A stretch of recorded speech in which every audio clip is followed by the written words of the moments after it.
Well, this is a real treat for me. I'm with Matt Shelton. Matt, to tell people, they see the A's on your shirt, tell people where we are right now. We're actually in the brand new control room for the Oakland Athletics at the Coliseum.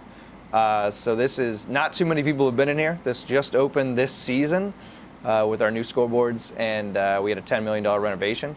This is kind of the fruits of our labor back in here, and it really rivals broadcast trucks. It's probably better than most broadcast trucks that are coming around. We know right now we have the best control room in the Bay Area. Sorry to say that, Giants and 49ers. I'm sure you guys are, you tried. You built some new stuff that's nice, but this is where it's at right now. We are doing things with our boards and things with our control room that no one else is doing, and it's really a treat. When I started here, we were all in standard def, and now we have the nicest, newest stuff, and it's great. Yeah, and talk about this, because people see the new scoreboard, so this is where it's all controlled. Yeah, you actually, I mean, what maybe people don't understand is the board isn't just turned on and everything just goes up there magically. It takes a village to run this. There's about 20 to 25 people on a game day that work in the control room. This is just the back part where all the monitors are, so you can see actually each camera that comes in, the replays, the graphics, all that stuff comes out of back here. Yeah. So yeah, how many cameras do you have? Like 12? We have 4 in-house cameras. Four okay. Yeah, we're actually also the only stadium with a super slow-mo camera. Oh, wow. Okay. Built in. Okay. So we were the first ones to get that. And then we have the truck that we're hooked up to, the Comcast Sportsnet California truck, that gives us 10 cameras per game. That's okay. That's why I see so much. That's okay. why you see so many. There's actually 14 cameras. That's what I'm saying. So 14 that we can choose from here. We're in control of 4, right? And then we're kind of at the mercy of the truck for the others.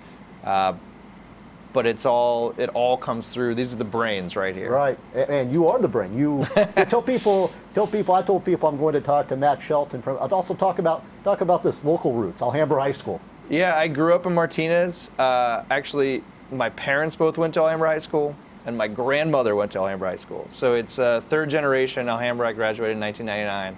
I lived in Martinez my whole life, and I played sports at Alhambra. Martinez was a great town. I enjoyed growing up there. It was fun. I still have a lot of friends that live there. I moved away for a while, but now I'm back. I live in the Bay Area. My parents are still in the same house that I grew up in. They still live in Martinez. Deep roots to the Martinez area and Alhambra. I went to a football game last year. I mean, it's cool to go back and see all the stuff. The field's a lot different than when I was there. Right. Now it's all the sport turf and everything, but Alhambra was great. It had just when I started there, it had just opened. Rebuilt. Yeah, it was just the new school. So we had all the new stuff, the new pool, the new gym, right? Everything, which was great. The new track. But it was a fun environment to be in, great school, and it actually pushed me to here, so it was awesome. No, and also maybe it's not like the Alhambra Chamber of Commerce, but no, Alhambra, I mean, Martinez is a neat city. It's old and new. I mean, tell people about, I mean, we got to talk about the A's, but yeah. You know, Martinez is really cool. Like I said, I'm generationally from there. Yeah. That's my uncle still lives there. You know, I have cousins that are there. They have little cousins that are gonna go to Alhambra in just a few years. They're in the junior high right now. But it's cool. There's a lot of history. Joe DiMaggio. Yeah. It's a town. Once you come and once you live there, it seems like that's where you raise your kids and how you want to stay. And then new people come and they get that feeling that it's a small community. It's not that small, but it really is. Yeah. Even the guy right next door right now, probably Van Gundy. Yeah, you know, it's funny. I was watching the game the other day. I think it was probably Game 5 against Houston for the Warriors, and Jeff Van Gundy was doing the color. And I was kind of listening, but not really paying attention. And my girlfriend said, "I think he just said something about Martinez." And Alhambra, yeah. And I said, I don't know. So we rewound, and he said, "Yeah, growing up in Martinez, I love watching Rick Barry." And I was like, I forgot that he went to. I don't think he graduated from Alhambra, but I know he went there. Yeah. I think maybe his freshman year or something. Right. But it's like, yeah, they're from Martinez. Norv Turner and Ron Turner from Martinez. So there's a rich history of sports that covers, you know, DiMaggio in baseball. You've got the Turners in football, and you've got with Right. Van Gundy's in basketball. So you really have all three sports. Exactly. And now you in baseball, I joke, but I meant, I remember, you see, I'm older than you. I remember Lance Blankenship at Nation Valley High School playing for the A's. I said, you're the only local guy, but you said there's one guy. Well, yeah, Marcus Semien, our shortstop, is from the Bay Area. He went to Cal Berkeley. Right. But I believe he grew up on the San Francisco side. Right, okay. So I'm not 100% sure if there's anybody else. I know Mark Canna went to Berkeley, but I don't think he's from the area. Right. But this area has such a rich baseball tradition. I mean, when I was going to school, we had CC Sabathia that was in Vallejo at the exact same time. Still playing. Yeah, you had Dontrell Willis that was playing, and then just a host of other, Chris Carter at De La Salle.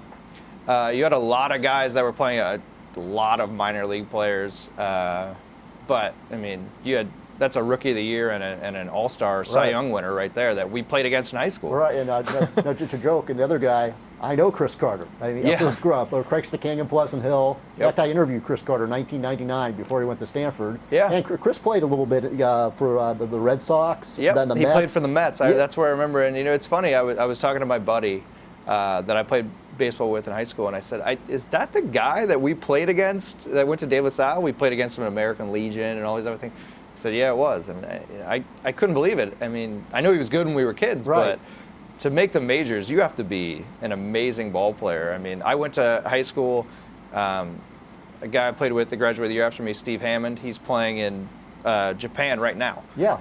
And he's still playing. Well, just to play in Japan, you have to be good. Yes.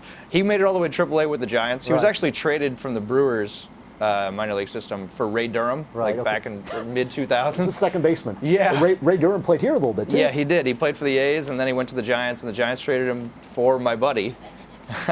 And he's still pitching in Japan. So, I mean, to be that good, we played against some amazing ball players a long time ago. But to work in baseball now, I as a kid, I never would have fathomed this. This is like a dream. I mean, to have a job where I get to hang out and watch baseball and work with the players and get to know them, it's just really, really cool, and it's something I never would have thought of. You know something? Let's take a break here, and we'll come back and we'll talk about that and more. And this is fantastic.